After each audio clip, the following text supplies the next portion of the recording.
Welcome to Elysium Theatre Company's Durham Shakespeare Festival podcast 2023, recorded with Durham University to mark the 400th anniversary of the publication of the First Folio. We present interviews with some of the leading Shakespearean actors and scholars in the UK. Welcome everyone. My name is Simon James and I'm a Professor of English at Durham University, and it's my pleasure to be asking the questions in the next of this series of podcasts for the Durham Shakespeare Festival, where I'm welcoming the Director of Elysium Theatre, Jake Murray. Hello, Jake. Hello, Simon. Nice to be here. I just want to begin by asking about your own experience of Shakespeare. I know you come from a theatrical family, from a theatrical background. So, was Shakespeare as mother's milk to you when you were growing up, or when were you first conscious of Shakespeare's writing? So, embarrassingly, it was sort of mother's milk. My father was a theatre director and mother was a theatre designer, and that's how they met. And they were very involved with the Royal Exchange Theatre Company, which was a group artistic directorship. And the different directors all had different skills and specialisations. And my father's particular thing was Shakespeare. The other directors had, for instance, Chekhov, or they specialised in Ibsen, and he was the one who knew about Shakespeare. And in fact, it was a production of Midsummer Night's Dream that they worked on together in the 60s, where they got together and ended up getting married and producing myself and my brother. So Shakespeare was always part of conversations over dinner in the evenings. When a production was on, there was very little that my brother and I could do to avoid hearing about Shakespeare. But nonetheless, when we were young, we were both very resistant to Shakespeare. I certainly was. And I remember studying him at school and not liking it very much. And even going to see my father's famous production of Hamlet with Robert Lindsay and being completely baffled by it, because I must have been about 12 or 13, until I saw a production of As You Like It at the Royal Exchange, which Nick Heitner directed, Nicholas Heitner, which had Janet McTeer in it, gets mentioned in the Ardent Shakespeare, that suddenly Shakespeare started to make sense to me. It was a production that, instead of it being sort of esoteric and bizarre and I didn't know what was going on, suddenly felt alive and real. There was no compromise on the language at all. The language was all there. But somehow that particular production and that performance by Janet McTeer just unlocked it for me. And from then onwards, my brother and I, remember we ended up competing with each other to read Shakespeare plays. That's the teen years I had. Both my parents were children of the 60s, so the two big cultural influences we had were Shakespeare and 60s music. And I completely lost myself in the plays as a teenager, and I've been reading them and watching them and thinking about them ever since. So you've got about 30 years of Shakespeare. I've only ever directed one professionally, which was Romeo and Juliet, which I did at the Royal Exchange, which had the young Andrew Garfield and Gugu Mbatha Raw in them in some of their first performances on stage. And that was a very challenging but exciting experience. I've since done a lot of it with students at drama schools. And the first one I ever did was, interestingly, Much Ado About Nothing, which I did at the Arden School of Theatre. I directed one at university, The Winter's Tale, which is a very strange choice. So for me, it's very exciting to get to the point now where here we are presenting the first, we hope the first, and there will be many others, Shakespeare festivals in Durham with Macbeth and Midsummer Night's Dream.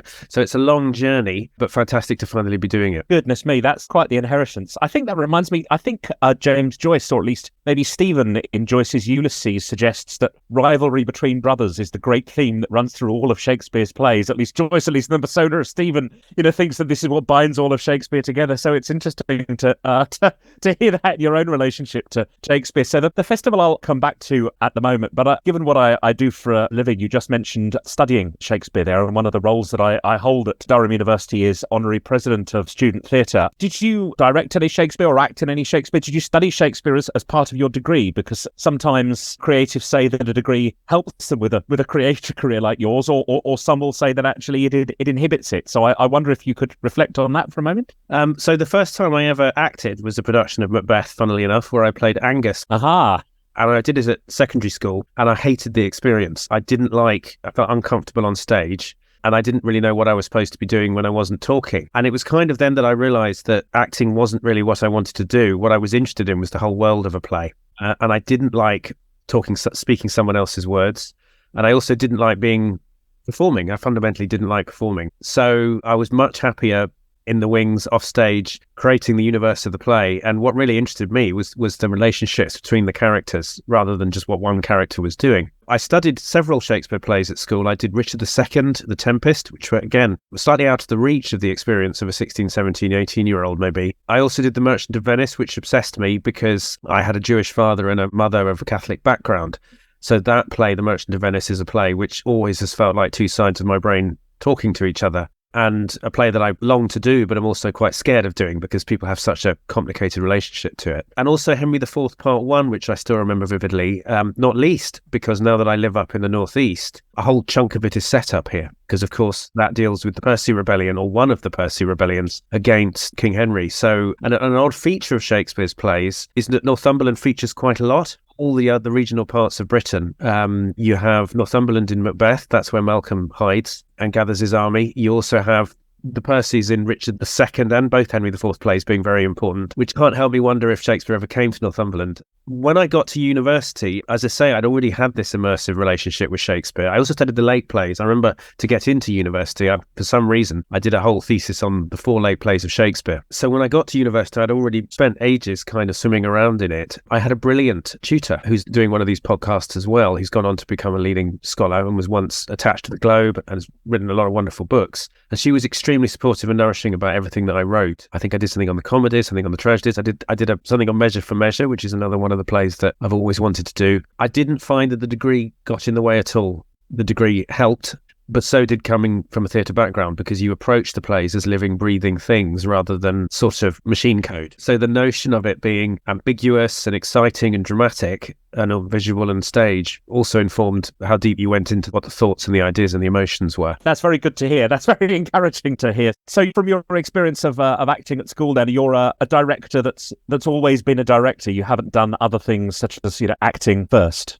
I've never done acting professionally. Well, I have. When I was 7 years old, I played the boy in Waiting for Godot at the Royal Exchange. I wouldn't count as anything particularly significant, but no, I've never subsequently acted on stage. I have produced other people's shows, and I'm at the moment moving into film and screenplay writing, but I'm not someone who wants to perform. They're a very different breed, directors and actors. Directors being interested in a whole universe is very different to wanting to express yourself through a single character, I think. But to me, the medium of theatre is language and acting. And I think that's certainly where I come from to begin with, is through the actor and empowering the actor to really, really get the most out of the words. Having seen, I think, all but one, of Elysium's productions so far, I can certainly attest to that being the case. And I'll certainly want to ask more about your sense of the world of a play in a moment. But perhaps here we should bring in the festival itself. So the festival, as I understand it, the occasion is the 400th birthday of the First Folio of Shakespeare's plays. So for those who don't know, for those, which I imagine is everyone listening to this who didn't attend my course on editing that I gave to our postgraduate students earlier this year, could you say a little bit more about what the First Folio is and why it's so important? Yeah, well, I'm not an expert, but what I know is the First Folio was published sometime after Shakespeare died. I think Shakespeare died in 1616 or something like that. And the folio came out in 1623, which is why this is the 400th anniversary. There's no evidence that having written all these plays, Shakespeare wanted them published or expected them to be published.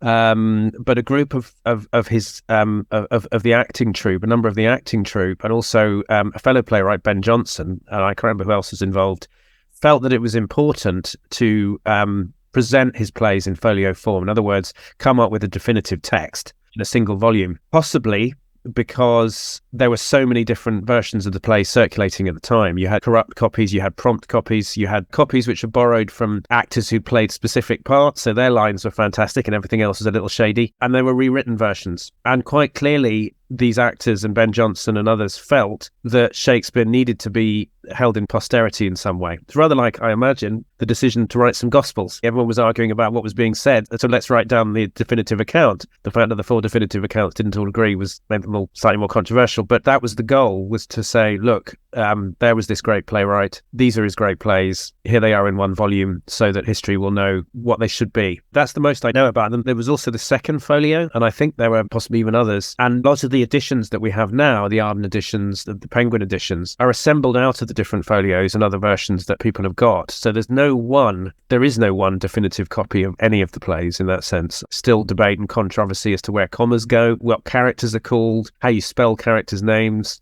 etc., etc. And also things like where you put scene beginnings and endings. There's always a fluidity to Shakespeare's work, but that was the idea of the folios. Yes, indeed. The example I give when I'm teaching editing, not just Shakespeare, just editing at all, is King Lear, where you have a folio text and a quarto text, and the Arden or the Penguin will be someone's attempt to smooth smoosh them together and make a best guess as to what the play on the other side of these printings is. I think it's also terrifying to think of the Shakespeare plays that we might not have but for the existence of the First Folio. Yes, exactly. And also, from what I understand, that there are the different versions of Hamlet put speeches in completely different places. So the order of scenes is very different. And having worked with modern playwrights, where there are different versions of where plays are, the architecture of play is so important, and where you expect a line or a scene to come. The idea that there are different versions of that is fairly astonishing. So the festival then, can you tell us which plays you've chosen to stage at this year's festival and why you've chosen these ones? Well, the idea of the festival happened as soon as I walked for the first time into Durham City. Having moved up here from the south in 2016, I wandered around the city and encountered Palace Green and just thought, my God, this is the perfect place to put on some open-air Shakespeare. Fast forward to now, entirely through Stephen Cronin of the Durham Fringe Festival and the university, that's now become possible. We've chosen to do Macbeth and A Midsummer Night's Dream,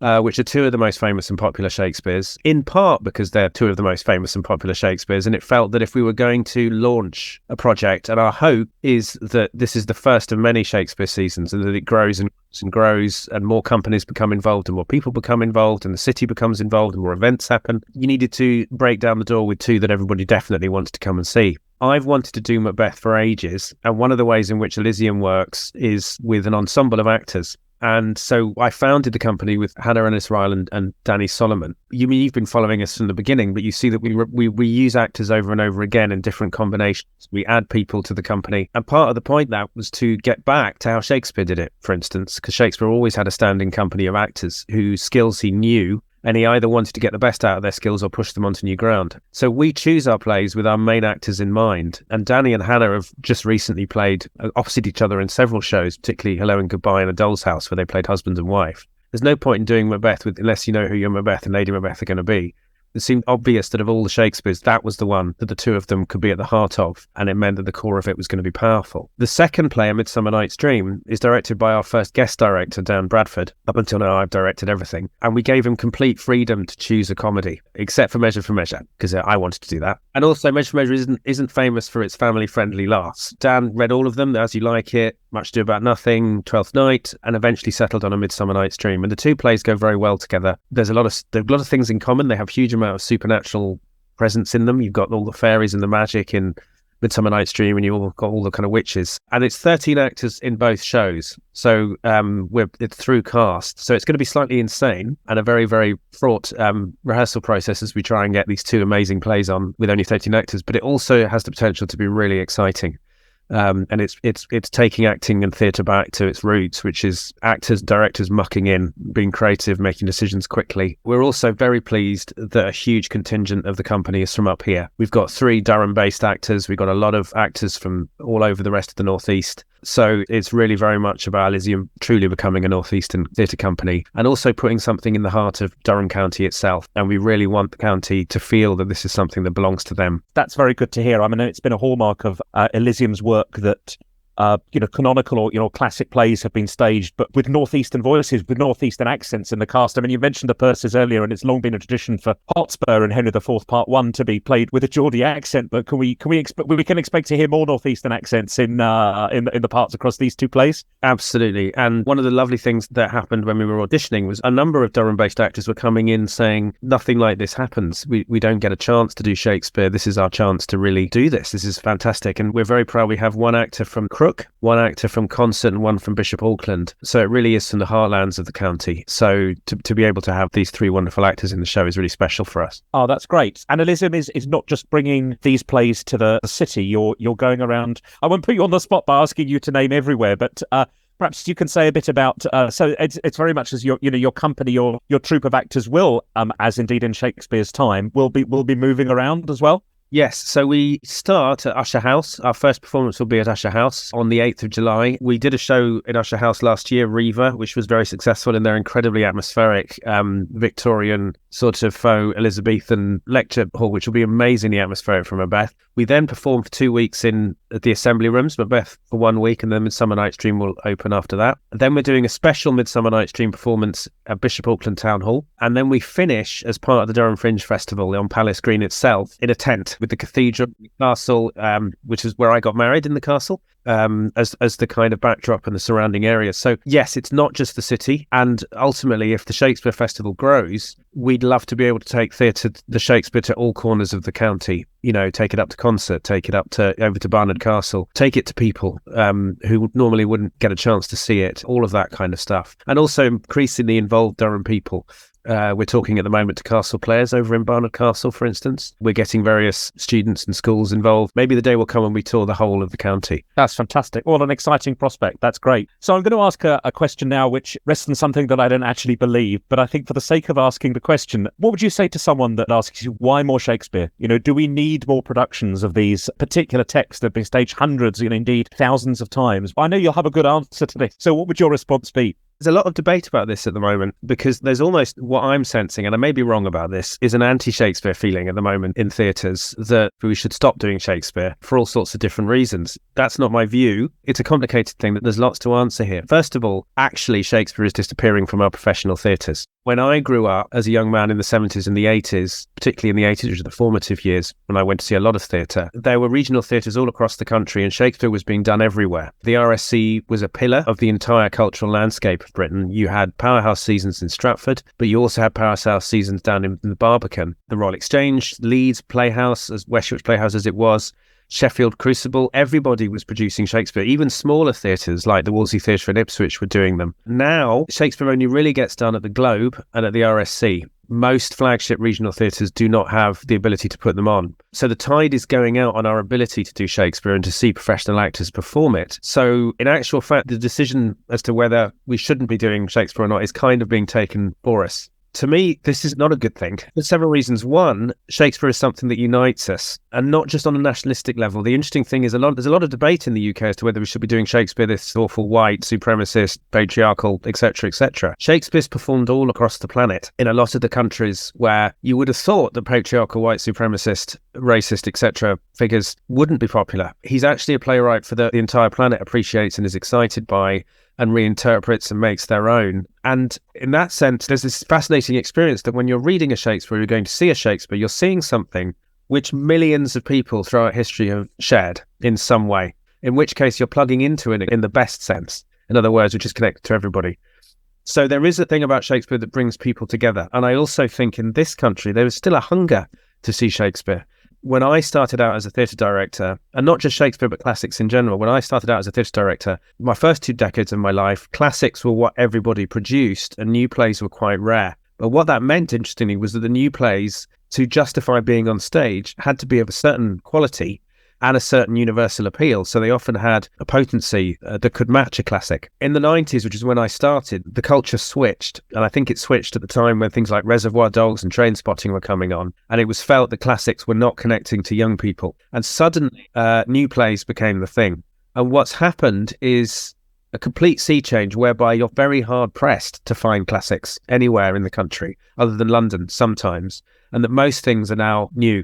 And the difficulty with a lot of new plays, and I've done a huge amount of them, is they don't always have a broad appeal, which means that fundamentally theatres are moving back into studio and small spaces, rather than studios being spaces where exciting work happened, which was part of an ecology of big spaces. And the message we've had with the classics that we've done up here from the audiences is we're desperate to see classics. We really, really want to see them. When we did A Doll's House in Sunderland at the fire station, not only did it sell out on the ground floor, but in the talk afterwards, the people who stayed to talk to us just said, please give us more. If we want to see A Doll's House here in Sunderland, we have to go to London. So you have to spend hundreds of pounds on a train ticket, on accommodation, just to see A Doll's House. So in some sense, some kind of unconscious decision has been made that people don't want to see classics, and they shouldn't be.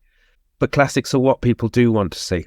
Do you know what I mean? And I think the point with Shakespeare is that he's the last playwright for whom even people who don't like the theatre, they're aware of him. And they also know that if you're going to go and see it, you're going to get your money's worth. You're going to see a lot of actors on stage. You're going to see a great story. It's going to be visual, all those different things. So I think that there's something tragic about the fact that, from my point of view, as I say, I love new writing and I've done a huge amount of it. But new writing also needs classics to complement it. And also, classics often have a generational quality. So whether it's Chekhov or Sophocles or Shakespeare or Molière or even Ellen Ayckbourn, who's now a classic, grandparents, parents, children, teenagers, do you see what I mean? So the audience, or an Oscar Wilde play, will appeal to a huge demographic. It won't focus down on one small niche. So if you want to fill theatres, classics still have a currency. That's one reason why I think it's important. The second reason is I don't subscribe to the view that Shakespeare was a conservative playwright. To me, any of the big political arguments and debates that we've got at the moment, he was having 400 years before we got close to it. If you want to explore gender fluidity,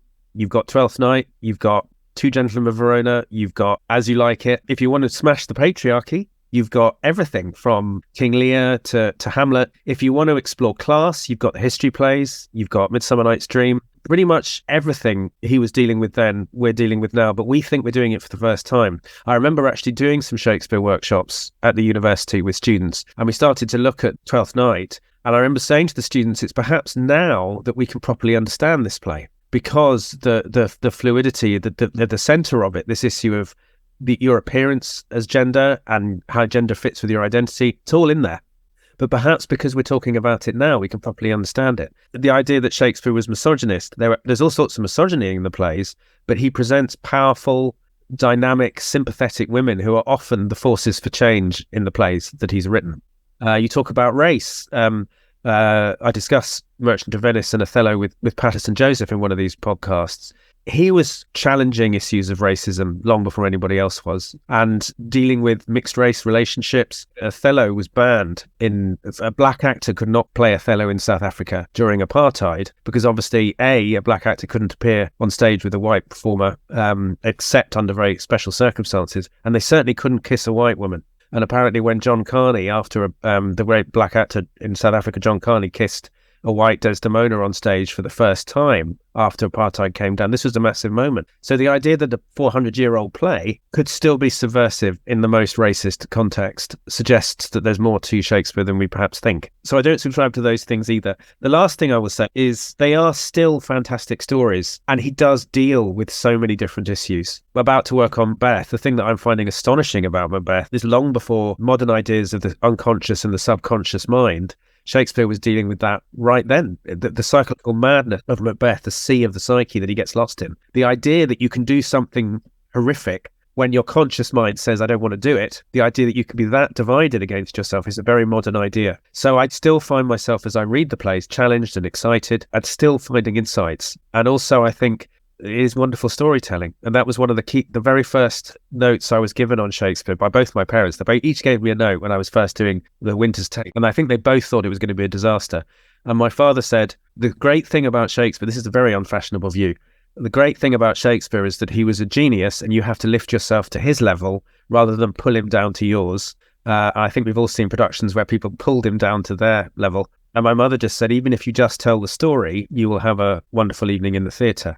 And those two notes have always stayed with me because you do have to push yourself if you're doing Shakespeare. You can't just go, I'm just going to change this and remold it. And if you really want to get the power out of it, you have to go as far as he went with what he was trying to do and what he was writing. And at the same time, they are supposed to be fantastic evenings in the theatre, great stories, you know. And Macbeth, I think, is the ultimate thriller. It's like an epic war film, a murder film. It should grab you right from the start and hold you all the way through. So I think Shakespeare still has the power to bring us all together. At the moment in this country, you've got Kenneth Branagh about to do King Lear. You've got Ralph Fiennes and Indravama doing Macbeth in Liverpool. So it's clear that in post-COVID, theatre is coming out of the traps and fighting back. And at the spearhead of that is Shakespeare. And that doesn't mean that new plays aren't important or that niche plays are important. They absolutely are. But there's also those plays that appeal to an incredible amount of people and still have the power to kind of excite and generate people coming together. Oh, well, that's great. Well, I think it's a very exciting prospect. I'm struck, but I mean, thank you for that rich and passionate answer. But, particularly struck by your point that for many people, there's a risk that their last point of contact with Shakespeare will be something they were made to do in school and possibly didn't enjoy rather than as a rich experience. And there will be young people where the first Shakespeare production they see will be the Elysium productions this summer. So you mentioned there the advice from your parents. That's quite two challenges to meet. Are you thinking about approaching the play that you're directing differently because it's Shakespeare? Do you think there's a stretch? So another quote that I remember really well, because there are 2 or 3 productions of Shakespeare that I saw in the 90s, when again my 20s, which really, really opened me up to how to approach Shakespeare. And one was a production of Romeo and Juliet done at the Royal Exchange, which had the young Michael Sheen in it, which was set in it was completely contemporary. And another was A Midsummer Night's Dream, which Robert Lepage directed in London. Robert Lepage being a French-Canadian playwright. And what was thrilling about both those productions is that they both created completely thought through worlds for the play. So there was an interior logic to every choice that they made. And instead of it being set in the kind of vague Shakespeare land, it was this very powerful. So Midsummer Night's Dream, I had a huge muddy swamp, light bulbs hanging down. It wasn't a perfect production. I remember the second half of it being very tricksy, but the first half I thought was amazing. But Robert Lepage said, someone interviewed him and said, who is your favourite contemporary playwright? And he said William Shakespeare. And what he meant was the best way of approaching Shakespeare is to approach the plays as if they were written yesterday, and that you approach a play, a Shakespeare, in the way that you would any other. So you look at the characters, the objectives, the world, the values, the stakes, the psychology, do you know what I mean? In exactly the same way that you would with a new play that was given to you. And I think a key thing that I think is really important in Shakespeare is creating a coherent world, because every single play he writes, you find yourself in a different universe. You know, the world of As You Like is not the same world as Othello, is not the same world as The Tempest, it's not the same world as Henry IV, Part 1. And he creates these communities. And quite often with productions, you don't get that. You get everybody moving in Shakespeare land, doing Shakespeare acting, but not necessarily having a context or a backstory or a world that you recognise, do you know what I mean, which has reference points. My tutor, Pauline Kiernan, always used to say, Shakespeare always sets it up for you. So, for instance, in the beginning of Midsummer Night's Dream, you don't need to know anything about, I mean, first of all, it's not set in any recognisable Athens. He sets up the values for you. The whole thing at the beginning where Theseus tells Hermia, if you don't marry the person that your father wants you to marry, you will either be executed or turned into a nun. So he sets up the context. He creates a world in which the whole thing is being played, or Measure for Measure, where it's all set up. And you have to start from that world of values that the characters are kicking against. If you don't, you can do something exciting, but you're sort of messing up the matrix of meaning that he created. There's a very strong reason in Much Ado About Nothing where it's two sets of soldiers, rather than, because that play is much more about very, very clear boundaries between masculinity and femininity. It's a very heterosexual play compared to Twelfth Night or As You Like It. Very, very, very, and so that the masculinity of the soldiers and the contrasting femininity of the women, he creates that world because he wants to show how difficult it is trying to make relationships work within that, and then how that can be subverted, so how someone like Beatrice is knocking that down. In As You Like It, you have the whole context of the forest where everyone could be something else. In Twelfth Night, it's much more mysterious. And also the characters in his play all know each other. Do you know what I mean? Or they don't all know each other. I mean, like in Twelfth Night, the households are very important. Feste moves between the two households and Viola comes into it. So creating a sense of a world, creating a sense of a community is, I think, really important in a Shakespeare production. And in Macbeth,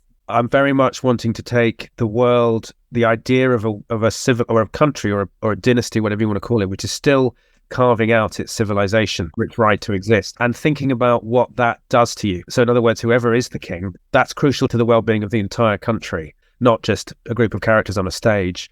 And also the idea that the fighting that goes on has a very clear code of honour and a goal and a purpose, so that when Macbeth brings murder into the equation, the whole thing is scrambled and becomes something else. And also that truth of warriors who are fighting in the hope that eventually they won't have to fight. So it's not a comfortable society, it's a society with a common purpose, which Macbeth completely overthrows. But also bringing to the play your awareness of how you plot a film or a thriller. So in Auditions, it was very interesting talking about the fact that it takes this idea that when you tell the story in a certain way, when Malcolm runs and Donalbain runs, Donalbain goes to Ireland and we don't hear of him again, but Malcolm stays and gathers an army. So why does it take so long for Macduff to defect? Why does it take so long for Ross to defect? How far do people have to be pushed before they act? And how far does the idea of loyalty to your king and also loyalty to your country, when those clash, how do you make your moral decisions? All of that kind of thing. So it's not just, again, oh, this is a play about evil. It's how you would plot any story, you know, because it is fascinating that Macduff is one of the last Thanes to defect to Malcolm. And it's when Macduff joins Malcolm that Malcolm knows he can lead an army back, because Macduff his reputation is so strong.